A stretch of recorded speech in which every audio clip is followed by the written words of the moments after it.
आज की कहानी है अंधा मोड़। सौरभ ऐसे कब तक चलेगा? तुम्हारा क्या मतलब है माधवी? मेरा मतलब यह है कि सौरभ, माधवी ने एक पल रुक कर कहा, अब हम ऐसे कब तक छिप छिप कर मिला करेंगे? जब तक तुम्हारा और मेरा सच्चा प्यार है, समझाते हुए सौरभ बोला।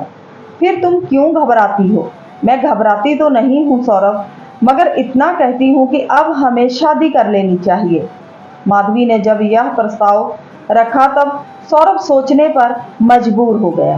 हाँ, सौरभ ने माधवी से प्यार किया है, शादी भी करना चाहता है, मगर इसके लिए उसने अपना मन अभी तक नहीं बनाया है। उसके इरादे कुछ और ही हैं, जो वह माधवी को बताना नहीं चाहता। उसने माधवी को अपने प्रेम जाल में पूरी तरह से फंसा लिया है। अब मौके का इंतजार कर रहा है। उसे चुप देखकर माधवी फिर बोली, क्या सोच रहे हो सौरभ? सोच रहा हूं कि हमें अब शादी कर लेनी चाहिए। बताओ, कब करें शादी? तुम तो जानती हो माधवी, मेरे माँ बाप बचपन में ही गुजर गए थे। अंकल ने मुझे पाला पोसा और पढ़ाया, इसलिए वो जैसे ही अपनी सहमति देंगे हम शादी कर लेंगे। मगर डैडी मेरी शादी के लिए जल्दी कर रहे हैं, समझाते हुए माधवी बोली। मैं टालती जा रही हूँ, आखिर कब तक टालूंगी? बस माधवी, अंकल हाँ कर दे तो हम फौरन शादी कर लेंगे। पता नहीं तुम्हारे अंकल ना जाने कब हाँ करेंगे। जब हमने इतने दिन निकाल दिए, थोड़े दिन और निकाल लो। मुझे पक्का यकीन है कि अंकल जल्दी ही हमारी शादी की सहमति देंगे, कहकर सौरभ ने विश्वास जताया। मगर माधवी को उसके इस विश्वास पर यकीन नहीं हुआ। यह विश्वास तो सौरभ उसे पिछले 6-7 महीनों से दे रहा है, मगर हर बार ढाक के 3 पात साबित होते हैं। आखिर लड़की होने के नाते वह कब तक सब्र रखे? माधवी जरा नाराजगी से बोली, नहीं सौरभ, तुमने मुझसे प्यार किया है और मैं प्यार में धोखा नहीं खाना चाहती हूँ। आज मैं अपना फैसला सुनाना चाहती हूँ कि तुम मुझसे शादी करोगे या नहीं। देखो माधवी, मैंने तो तुमसे उतना ही प्यार किया है जितना कि तुमने मुझसे किया है, समझाते हुए सौरभ बोला। मगर तुम मेरे हालात को क्यों नहीं समझ रही हो? मगर मेरे हालात को तुम क्यों नहीं समझ रहे हो सौरभ? तुम लड़के हो, मैं एक लड़की हूँ। मुझ पर माँ बाप का कितना दबाव है, यह तुम नहीं समझोगे। एक बार फिर माधवी समझाते हुए बोली, कितना परेशान कर रहे हैं वे शादी के लिए, यह तुम नहीं समझोगे। अपने पिता को जोर देकर क्यों नहीं कह देती हो कि मैंने शादी के लिए लड़का देख लिया है? सौरभ बोला। बस यही तो मैं नहीं कर सकती हूँ सौरभ। तुम समझने की कोशिश क्यों नहीं कर रहे हो? और तुम मेरे हालात को समझने की कोशिश क्यों नहीं कर रही हो? सौरभ जरा नाराजगी से बोला। माधवी ने भी उसी नाराजगी में जवाब दिया, ठीक है, तुम लड़के होकर डरपोक बनकर रहते हो, तो मैं तो लड़की हूँ। फिर भी मैं तुम्हारे फैसले का इंतजार करूंगी, कहकर माधवी चली गई। सौरभ भी उसे जाते हुए देखता रहा। दोनों का प्यार कब परवान चढ़ा या उनको अच्छी तरह पता है। वैसे सौरभ एक बिगड़ा हुआ नौजवान था, जबकि माधवी गरीब परिवार की लड़की। वह अपने माता पिता की इकलौती बेटी थी। उससे 2 छोटे भाई जरूर थे। माधवी अब जवानी की दहलीज पर कदम रख चुकी थी। जब लड़की जवान हो जाती है तब हर माता पिता के लिए चिंता की बात हो जाती है। माधवी के लिए लड़के की तलाश जारी थी। कुछ लड़के मिले, मगर वे दहेज के लालची मिले। माधवी के पिता रघुनाथ इतना ज्यादा दहेज नहीं दे सकते थे। वे चाहते थे कि माधवी का साधारण घर में ब्याह कर दें, जहां वह सुख से रह सके। मगर ऐसा लड़का उन्हें कई सालों तक नहीं मिला। माधवी सौरभ से शादी करना चाहती थी। वह बिना सोचे समझे उसे अपना दिल दे बैठी थी। इन 6-7 महीनों में वह सौरभ के बहुत करीब आई, मगर उसे समझ नहीं पाई। उसने उस पर प्यार भी खूब जताया, जरूरत की चीजें भी उसे खरीद कर दी, मगर इसकी हवा अपने माँ बाप तक को नहीं लगने दी। इसके लिए उसने 2-3 ट्यूशनें भी कर रखी थी, ताकि माँ बाप को यह एहसास हो कि वह ट्यूशन के पैसों से चीज़ें खरीद कर ला रही है।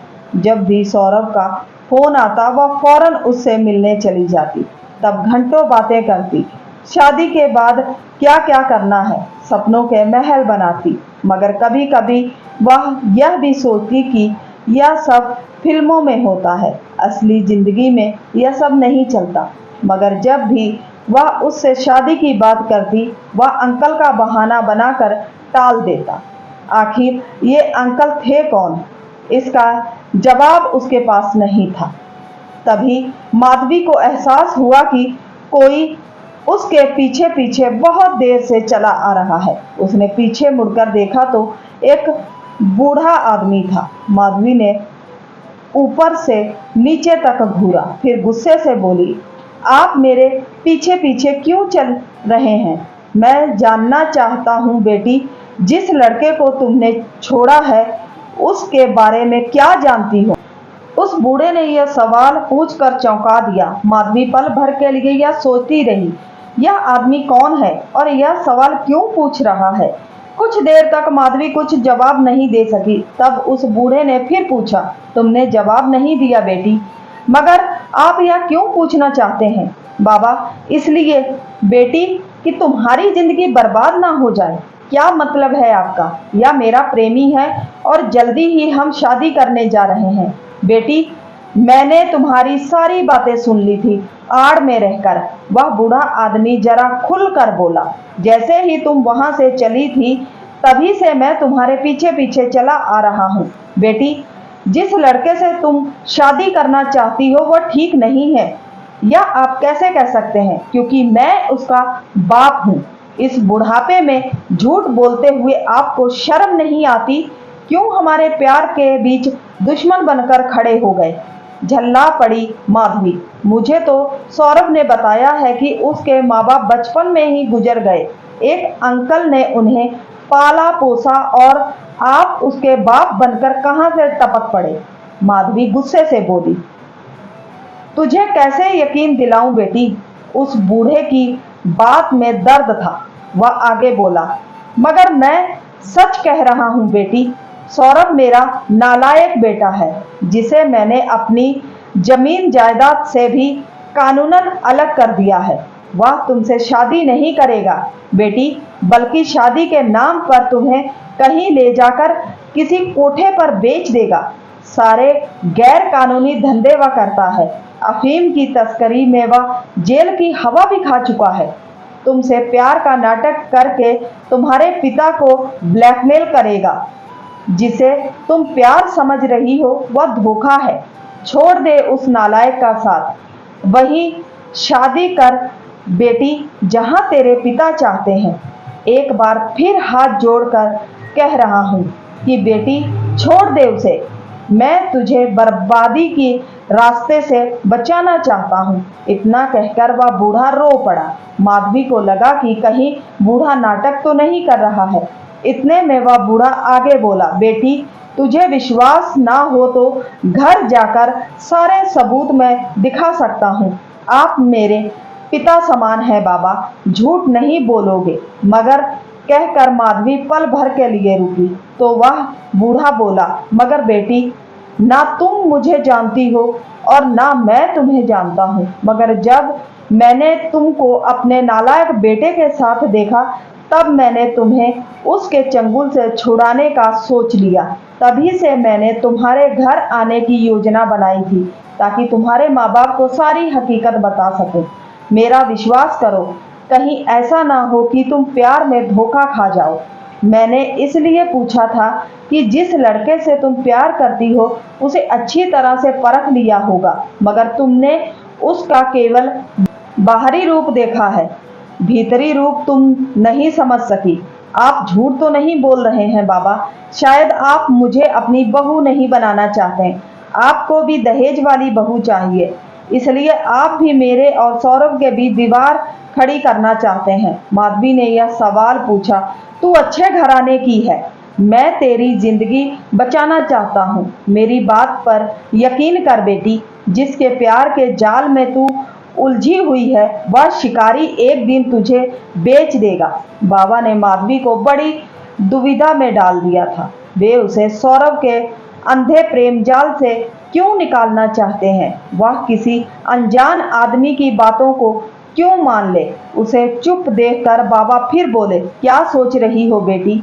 मैं आप पर कैसे यकीन कर लूं कि आप सच कह रहे हैं या आपका नाटक भी तो हो सकता है। एक बार माधवी फिर बोली, मैं सौरभ का दिल नहीं तोड़ सकती हूँ, इसलिए अगर आप मेरे पीछे आएंगे तो मैं पुलिस में शिकायत कर दूंगी। इतना कहकर बुरा सा मुंह बनाकर माधवी चली गई। बूढ़ा चुपचाप वहीं खड़ा रह गया। कुछ दिनों बाद सौरभ ने माधवी को ऐसी जगह बुलाया जहां से वे भागकर किसी मंदिर में शादी करेंगे। वह भी अपनी तैयारी से तय जगह पर पहुंच गई। वहां सौरभ किसी दूसरे लड़के के साथ बात करता हुआ दिखाई दे रहा था। वह चुपचाप आड़ में रहकर सब सुनने लगी। वह लड़का सौरभ से कह रहा था, माधवी अभी तक नहीं आई, वह अभी आने वाली है। अरे इन 6-7 महीनों में मैंने उससे प्यार करके विश्वास जीता है, अब तो वह आंखें मूंद कर मुझे चाहती है। शादी के बहाने उसे ले जाकर चंपाबाई के कोठे पर बेच आऊंगा। ठीक है, तुम अपनी योजना में कामयाब रहो, कहकर वह लड़का दीवार फांद कर कूद गया।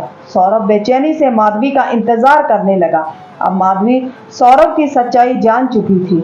इस समय उसे बाबा का चेहरा याद आ रहा था। बाबा ने जो कुछ कहा था सच था। अब सौरभ के प्रति उसे नफरत हो गई थी। सौरभ बेचैनी से टहल रहा था, मगर वह उससे नजर बचाकर बाहर निकल गई थी। वह सचमुच आज अंधे मोड़ से निकल गई थी। तो उम्मीद करते हैं आज की कहानी अच्छी लगी होगी। अच्छी लगी है तो सपोर्ट कीजिए। मिलते हैं किसी नई कहानी के साथ, तब तक के लिए बाय।